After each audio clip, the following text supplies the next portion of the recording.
So, I watched the new Persuasion adaptation on Netflix. Let's talk about it.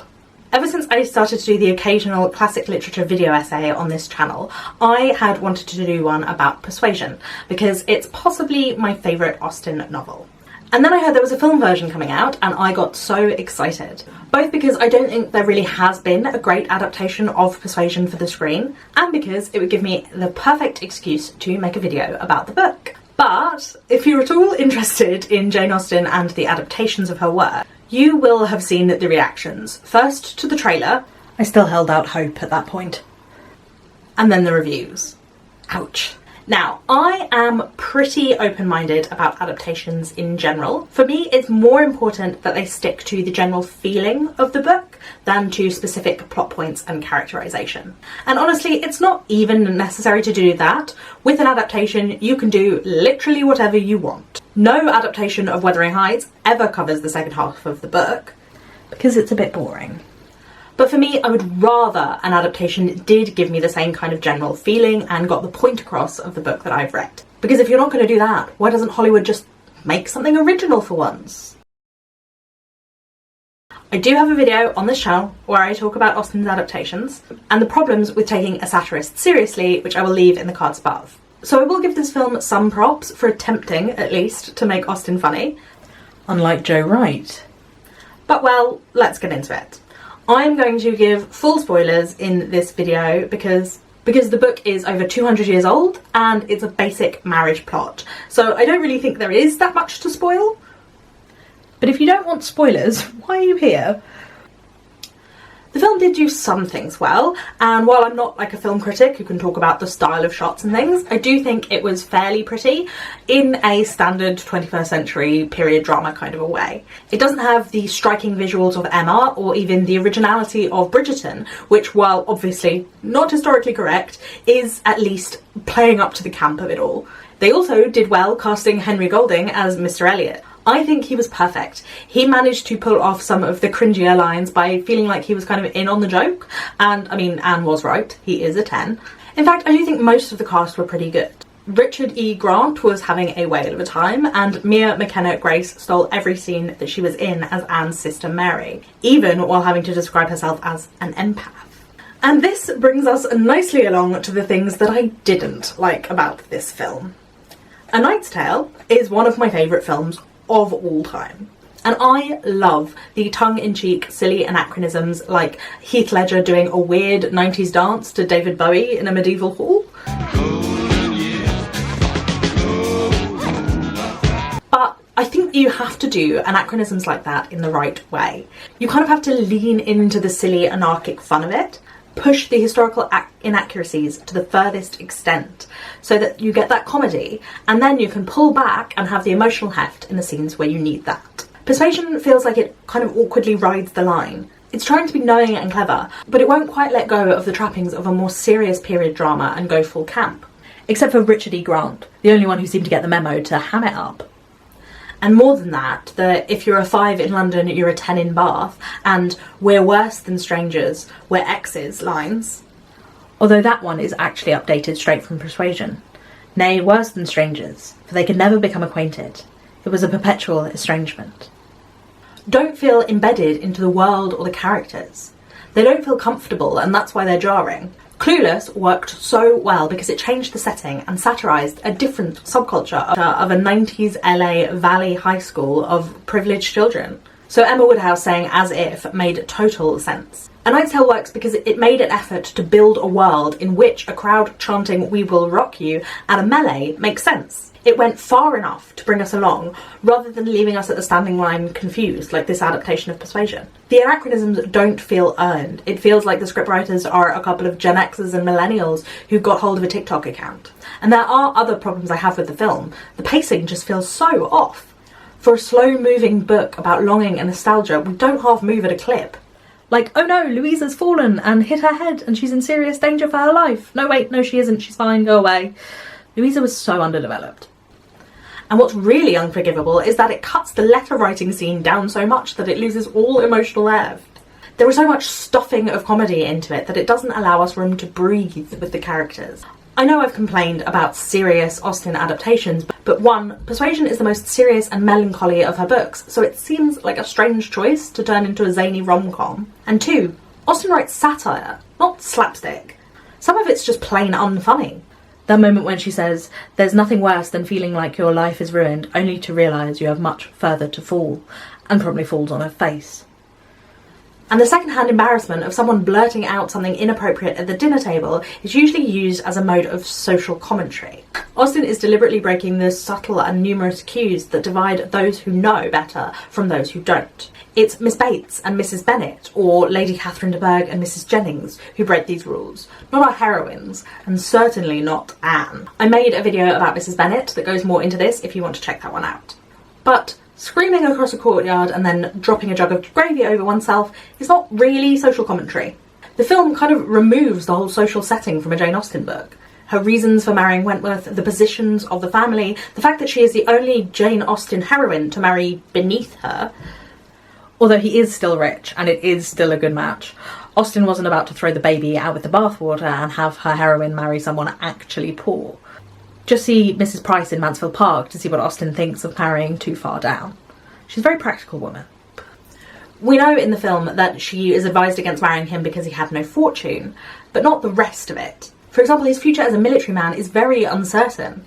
And Anne also believed that it would be easier for him to get on in the Navy without her by his side. Persuasion is about the rise of the professional middle classes, an admiral symbolically taking over a baronet's house. The Napoleonic Wars and the French Revolution from which they sprang hangs over the plot of the novel, which is peopled with men who have recently come back from fighting in France. I think this is slightly hinted at in the film, with Anne and her nephews playing French Revolution in the woods, where they call her Marie Antoinette all the time. But I don't think it's really linked with the differing positions of Anne and Wentworth in a way that really sinks in. And in other ways, the adaptation also misses the point of Jane Austen's novel, ending with a kind of marry who you want message that certainly wasn't in Jane Austen. The Wentworth of this film says he wishes that Anne could be an admiral, whereas the Wentworth of the books says he doesn't think women should be on ships. Austen also mocks him for saying he wants a woman who can't be persuaded, when it's clear to us as the audience he means he wants a woman who was only persuaded by him. This film fails as an adaptation of Austen because it fails to understand Austen. And instead brings us a rom-com with period-ish costumes and some modernisms thrown in to what? Lively it up a bit? Make it easier to understand? You should trust your audience. Sometimes it feels as though perhaps they were throwing in these modernisms to relate Austen to modern day dating and to satirise how dating works in the modern world, but if that was so, it was really half-assed. All of those criticisms have been talked about in the numerous pannings that this film has received in the press. But what I wanted to talk about in my Persuasion video originally, and what I also want to talk about in this video, is Anne Elliot. This film completely changed the characterisation of Anne Elliot in what some are calling the Lizzie Bennetification of Austen heroines. And I really feel like that's a shame. If you wanted that character, adapt a different book. Or adapt a book by any writer who is not being continually made into adaptations every 5 years. Anne Elliot is not a feisty, witty, sarcastic character to be gate boss, gas-keeped, girl-lighted. Anne Elliot is a different kind of heroine, and I think that that's kind of important. Both to go against the grain of the current pseudo-feminist flattening of all female characters to be exactly the same as one another, and also for the plot of the book. Anne, as I said, is different from all of our other Austen heroines. She is 27 years old, the same age as Charlotte Lucas, who ends up settling for Mr. Collin, while Marianne Dashwood, Emma Woodhouse and Lizzie Bennet are all in the full, fresh bloom of youth and beauty. Anne, it is said, had once been a very pretty girl, but now is faded and thin. She doesn't even appear in her own book for the first few pages, overshadowed as always by her father and older sister. Anne Elliot, in fact, has the least dialogue of any of Austen's heroines. She is bullied, she is quiet, and she takes care of everyone and every practicality that her family has to face. Dakota Johnson, meanwhile, is blooming everywhere. Now, of course, Hollywood cast a beautiful actress to play any role that is a woman, but I don't just mean that, I mean she's lively and sparkly, with just the kind of self-aware self-indulgence and wit that makes her more Marmite than Mouse. And whilst I think it is wrong to consider Anne just a shy little mouse, she's also not a sarky bitch. Nothing against sarky bitches. Anne may not be actually shy. She's firm in setting forth what she thinks her family should do in regards to getting out of debt, for example. She's just ignored when she does say anything. She's just quiet. As I said, she has the least dialogue of any Austen heroine, and while she says a piece, she also says it would be most right and most wise and therefore must involve least suffering to go with the others. She knows her own mind, but she also knows there is no real outlet for it. She has never, since the age of 14, known the happiness of being listened to or encouraged by any appreciation. In the film, Anne rolls her eyes and gets pleasure from judging her immature, silly and vain family. She speaks to her sister only in Italian at one point, and finds joy in being rude, not really caring whether they notice she is or not. She's more like Mr. Bennet, taking delight in the vexing of his wife, than the Anne of the book. Anne of the book plays piano even though she knows it gives pleasure only to herself. She finds comfort in the romantic poets, and shields herself from the insensitivity of others, not through knowing looks and sarcasm, but through finding a pretense to absent herself, or evading and escaping from visits. She will defy her father and Lady Russell, for example keeping her friendship with the impoverished Mrs. Smith against her father's direct wishes, but she does so calmly and quietly. Anne in the film hides her emotions through humour, through a closed-lip smile and blurting out something inappropriate at dinner. She's cringeworthy and kind of self-aware, but only as self-aware as Lena Dunham's character in Girls. Anne in the book hides her feelings by withdrawing them into herself. We, as the readers, are the only people privy to them, as the voice of the narrator slips closest to the protagonist of any Austen novel. When overcome, she doesn't let out a sarcastic comment and walk into the sea, is obliged to turn away, to rise, to walk to a distant table, and, leaning there in pretend employment, try to subdue the feelings this picture excited. For a few moments, her imagination and her heart were bewitched. This is Austen's most romantic novel.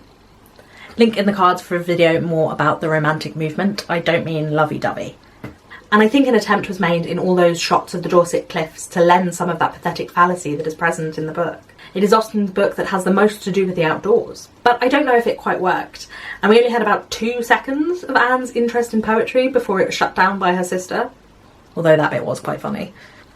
Anne's strength in a crisis is also an important part of her character, as it begins to show us she has more steel underneath everything than may at first be suspected. When Louisa Musgrove jumps at Lyme and Wentworth fails to catch her, Mary screams, "She is dead! She is dead!" and clutches onto her husband, contributing with her own horror to make him immovable. Henrietta loses her senses too and would have fallen on the steps. And when onlookers come to see what is the matter, they think that 2 girls have had an accident, because Mary's screaming and Henrietta's swooning confuses everything. Austen brings humour, satirising the reactions of women, particularly women in novels, in a moment of tragedy. Anne is the one who sets up what is to be done, sending Berwick for a doctor and looking after Louisa. Her decisiveness under pressure highlighting her freedom from convention, and her good head, her good sense. This is sort of barely acknowledged in the film, and more importantly, it doesn't feel that different from the Anne of the rest of the film. For while Anne in the book is often helpful, she doesn't often take charge this directly, because no one will listen to her. It's why Anne's early encounters in the book with Wentworth are handled with this kind of clear-headed grace. She's always aware of him and his pain from the breakup that is still evident. She wishes to cause them both as little suffering as possible. Anne from the film does not share this grace, and blurts out the proposal from Charles Musgrove in an obvious attempt to make Wentworth feel uncomfortable, as he has made her feel uncomfortable. She's being petty, even at the expense of her own suffering. The incident with Louisa's jump in the book is set up to show the difference between Louisa and Anne's characters. Anne, who was talked about as weak and persuadable, is the only sensible one, the one who can, in fact, be relied upon. While previously Louisa and Wentworth had talked about the importance of knowing one's own mind, here we see the dangers of pursuing one's own whims without a thought for anyone else. Anne's internal certainty seems to be something that has grown over the course of the 8 years between the initial proposal and the beginning of the novel. We see her repeatedly show her inner strength, and over the course of the novel, how she takes control of her own life. In the beginning, her ideas about debt management are ignored by her family, but as I said, she keeps her friendship with Mrs. Smith despite her father's protestations. And in the scene in which Wentworth discovers her feelings through overhearing a conversation, we see this strength of character revealed for the first time through dialogue. In her conversation with Harville about which sex has the claim to loving longer, we see her eloquence come out, and her condemnation of the position of her sex in society. Combining that with her playful certainty, you can almost in this scene see some comparisons to Lizzie Bennet. She does not back down when Harville debates against her and says, "Men have every advantage of us in telling their own story. The pen has been in their hands." She continues on knowing that Wentworth is listening to her. It's an indirect confession of her feelings. And I think alongside knowing that she has been constant to him for the past 8 years, the quiet strength that she shows in this scene also gives Wentworth hope that she won't be persuaded against him again. A lot of the plot of this novel happens in the overhearing. Wentworth's speech about the uncorruptibility of hazelnuts is overheard by Anne when she is behind a hedge. This is the one where he's critiquing her behaviour in the past, but he's not as obvious about it as he is in the film. And Anne's impassioned speech that I just mentioned is overheard by Wentworth when he is supposed to be writing a letter to someone else. The subtlety of this dance, the longing and nostalgia of these two characters, who keep such a calm surface, is where the drama comes from in this story. They are both capable of believing the other to be indifferent, because all the information they can gather must come slantways. And because Anne at least keeps absolutely every emotion to herself. She has no one to be vulnerable with. The film loses this longing entirely because it doesn't have characters capable of the sacrifice of holding one's tongue. No one could believe Dakota Johnson's Anne to be indifferent, and so the drama has to be found a different way. Breaking the fourth wall is actually a really interesting idea with Anne. In other adaptations, like 1996 Emma, they use a voiceover for the sharp, cutting voice of Jane Austen's famous omnipotent narrator. But as I mentioned before, with Anne's quietness, the voice of the narrator and the voice of Anne the character come closest to being blended. And so I think it could work to have her talk to the camera because she kind of is the narrator. Her line that I mentioned before about men having been able to tell their own stories also comes into this, by allowing Anne to be the person who does tell her own story. That line is a little ironic though, in a novel written by a woman. We spend much of the novel by Anne's side as she overhears the action, and seeing her reactions direct to camera could add to this feeling of her being removed from the world in which she lives. Only a few of the characters bother to cross that divide, and it would have been interesting to feel like, as an audience, we had a way into the mind of this character that none of the other characters are bothering to understand. This is actually kind of how the device does work in season 1 of Fleabag, to which this film has been endlessly compared. The camera, the audience, is an outlet for Phoebe Waller-Bridge's unnamed character, and her sense of disassociation from the world is palpable. And whilst that character is judgy and sarcastic, that's not the reason that Breaking the Fourth Wall worked. For it to have been pulled off, there would need to be a contrast between Anne in relation to the other characters and Anne when talking to the audience. We would have felt the claustrophobia of her situation and the relief of having someone to talk to. Someone to talk to who is essentially no one. And then something like a simple look into the camera as she overhears Wentworth talking about her would have been so emotionally powerful. Her being vulnerable before the camera before we know she must shut herself up emotionally again. The reason it doesn't work, though, is because her sarky asides are just an extension of who she is in the rest of the film. She doesn't seem that worried about what she says or to whom. She talks about an octopus sucking her face for some unknown reason. And she doesn't care about social expectations or propriety. And so why does she need the outlet? Anne in the book doesn't really care about social nicety. We see that in her conversation about good company, which is the socially acceptable kind, and the best company, which is company that feels totally in sympathy with yourself and your own understanding. And the narrator Anne also says that she never really understood the point of the rules about who visits whom and when. She doesn't care about them, but she does go along with them and keeps her disapproval internal and not obvious. In the book, we are also told that Anne and Lady Russell never speak of Wentworth again after the initial engagement has been called off, because it was Lady Russell who persuaded Anne to give up the match. She has no one to share her feelings with about this. In the film, she throws a tantrum in front of Lady Russell, who tells her to abandon all hope. She's not isolated, she's not quiet, she's not concerned with the comfort of others, she's not concerned with living a calm life. So the outlet of breaking the fourth wall makes no sense. And that's the problem I have with the film's characterisation of Anne in general. It makes no sense.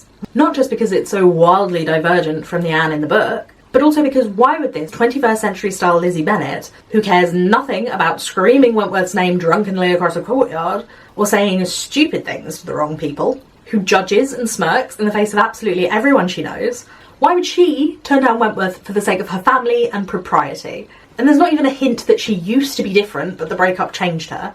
Wentworth even says she is unchanged. It doesn't make sense to me that this Anne would have turned him down. This Anne would have said fuck it and gone to Gretna Green. Or maybe she would have rejected him, but because she's not quite as high and mighty morally as she thinks she is, and she would have rejected him for the same shallow reasons as the rest of her family. That's the problem with this Anne. She's too much like the other Elliots. But I don't think that's what the film is trying to have us believe.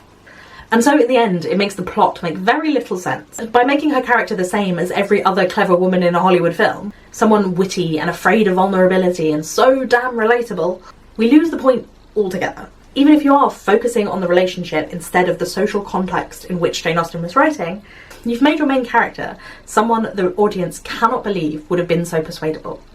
And so you haven't made Persuasion. those are my thoughts about the film. I love Anne Elliot, and I wish they had made a quiet, steely character like Anne the heroine of a film. I know perhaps they think it would be difficult to portray such a quiet character, but I don't think we needed Enola Holmes in Austen or any of the same characters that have been played over and over again. I hope you enjoyed this video. It's been a while since I made a video essay, so I'm feeling a little rusty, but please do let me know your thoughts in the comments down below. I would love to talk to you. Please remember to give this video a thumbs up if you liked it. I will put some videos here that I think you'll like, the one I mentioned about romanticism, the one about Mrs. Bennet, the one about Jane Austen adaptations. Multiple videos for you to check out, and please do subscribe if you did enjoy the video. I put out new videos twice a week, and I will see you again very, very soon. Thank you for watching. Bye bye.